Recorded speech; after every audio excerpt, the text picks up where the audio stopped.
এগুলো কিসের চারা দাদা? এগুলো পেঁপের চারা। এগুলো হচ্ছে হাইব্রিড পেঁপের চারা, যেটা এটা হচ্ছে বাংলাদেশ থেকে আগত, মানে বীজ নিয়ে এসেছিলাম, যেটা চারা রোপণ করেছি। কতদিনের চারাটা হয়েছে বীজ থেকে? এটা ফুটতে প্রায় 35 দিন লেগে গেল। 35 দিন লাগলো। এই যে ব্লেড দিয়ে এটা প্রথমে নে, ব্লেডটা নে, এই ব্লেডটা নে, ব্লেড দিয়ে এই যে প্লাস্টিক দিয়ে যেটা বিচি রোপণ করেছিলাম প্লাস্টিক দিয়ে, ওই প্লাস্টিকটাকে ছুটিয়ে নিতে হবে। এখন আমরা এটা লাগাবো। লাগাবার নিয়ম হচ্ছে যেটা, এই যে কোনো একটাতে এসো। তো পেঁপের চারাগুলো যে কোনো জায়গাতে হবে? হ্যাঁ, এটা বালি দোআঁশ বা এঁটেল দোআঁশ, গাছগাছালির ভিতরেও হবে? হ্যাঁ, গাছগাছালির মধ্যে হবে। আপনার এখানে দেখি তো অনেক গাছ, নারিকেলের গাছ আছে, বেগুনের গাছ আছে, সব রকম আছে। আমি সব কিছুই ভেঙে বলছি। আগে প্রথমে এটা দেখলেন, আমি পরে সবটাই দেখাচ্ছি। এই যে এটা যখন আমরা গর্ত করি, থান বানাই, মানে যাকে থান বলে, এই যে থান বানাচ্ছে, এই যে কালো মাটিটা আছে না, কালো, এটা কিন্তু অ্যাকচুয়ালি জৈব সার। আমরা জৈব সার দিয়ে থান বানিয়ে রেখে দিয়েছিলাম। কতদিন আগে রেখেছিলেন? এটা 2-3 দিন হলো। এবার রোদ খাওয়ালাম, তারপরে সঙ্গে সঙ্গে হবে? হ্যাঁ, সঙ্গে সঙ্গে করা উচিত নয়। এই যে দেখুন, এভাবে নিয়ে এটাকে এইরকমভাবে নিচে করে দেখান তো সুবিধা হবে। এই যে মানে মাটি পর্যন্ত এভাবে নিয়ে আর এভাবে চিপে দিলাম। এবার সাইডে মাটি দিয়ে দিলাম। সেম আরেকটা আছে, এটা কিন্তু আমাদের স্ট্রেট করার জন্য এই যে দড়িটা টাঙানো আছে। তো ডাবল চারা কী জন্য লাগা হচ্ছে? ডাবল চারা একটা লাগালে তো হবে?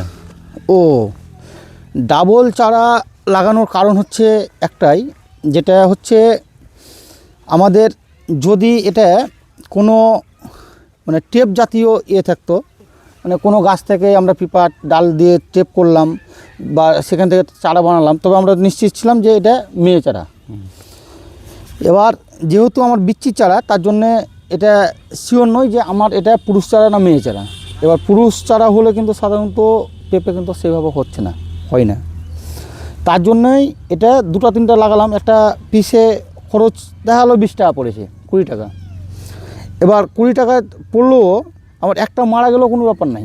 কিন্তু যদি এই জায়গাটাতে দুটাই, মানে একটা লাগালাম আর একটাই পুরুষ চারা হয়ে গেলো, তাহলে আমার সব টাকা নষ্ট। এবং জায়গা কমার্শিয়াল এটা যেহেতু ইউজ করছি আমি, সেহেতু জায়গাটা নষ্ট হয়ে যাবে।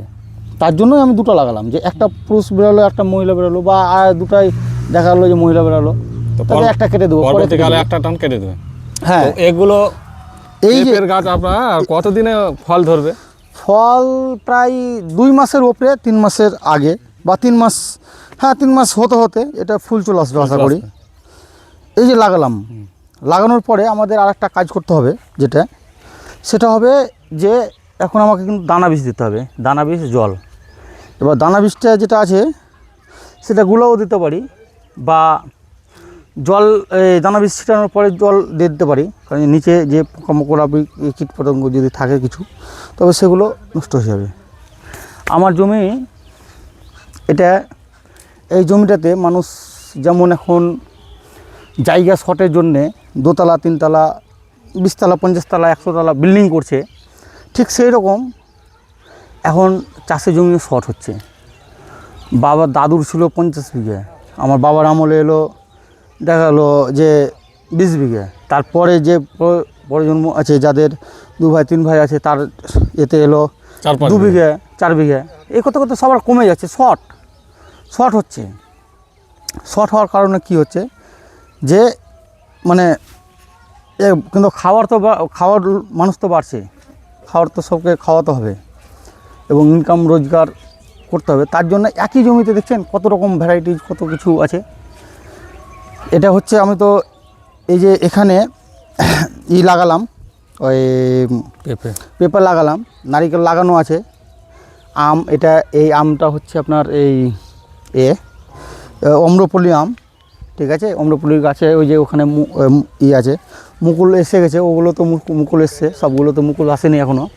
তারপরে এদিকে আসেন, এদিকে লাগানো আছে লঙ্কা, এটা লঙ্কার গাছ, এগুলো লঙ্কার গাছ আছে। এই যে এটা আছে আপনার ওই টমেটোর যে গাছগুলো আছে, এটা টমেটো পুরো লাগানো আছে। তারপরে এই সাইডে দেখেন এখানে বেগুন আছে, এই যে বেগুন গাছ আছে, বেগুন অবশ্য অলরেডি এসে গেছে। আর এবার মানে বেগুন খেলামও।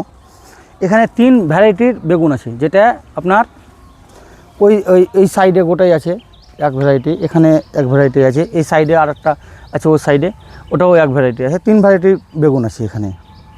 এখানে হলো এই যে পালং শাক ছিল, এখানে পালং শাক খাওয়ার পরে এখন ডাঁটা হয়ে গেছে।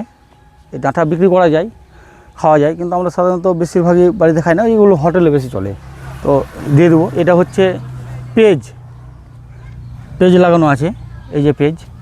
তারপরে এই সাইডে আসুন, এই সাইডে আপনার লাগানো আছে এই যে বাদামের শাক, এটাও বাদামের শাক, এটাও ছিমড়ি হয়ে গেল। এই যে যেমন এটা হচ্ছে ছিমড়ি, এই যে ছিমড়ি ধরে নিয়েছে, মানে খেলাম, তারপরে ছিমড়ি বের হবে। আমার ওই সাইডে আছে আপনার বাদামের কি ওটা, আর একটা শাক আছে, শসা লাগিয়েছিলাম, তারপরে করলা এসব লাগিয়েছিলাম, কিন্তু করতে পারিনি। এখন দেখা যাক, এই যে বেগুন আবার পেঁপের চারা লাগালাম, পেঁপেতে কি হয় এখন সেটা হচ্ছে ব্যাপার। আপনাদের সবসময় আপডেট দিতে থাকবো যে কখন কি করা উচিত। এই যে আমি এখন যেমন লাগানো হলো, তারপরে এই যে দানা বীজ নিয়ে এসেছি, এটা হচ্ছে দানা বীজ দিয়ে এখন দানা বীজটাকে এভাবে ছিনলাম, যে ছিঁড়ে যাচ্ছে না, ছিঁড়ে গেছে। এই যে হালকা করে একটু নিলাম, সামান্য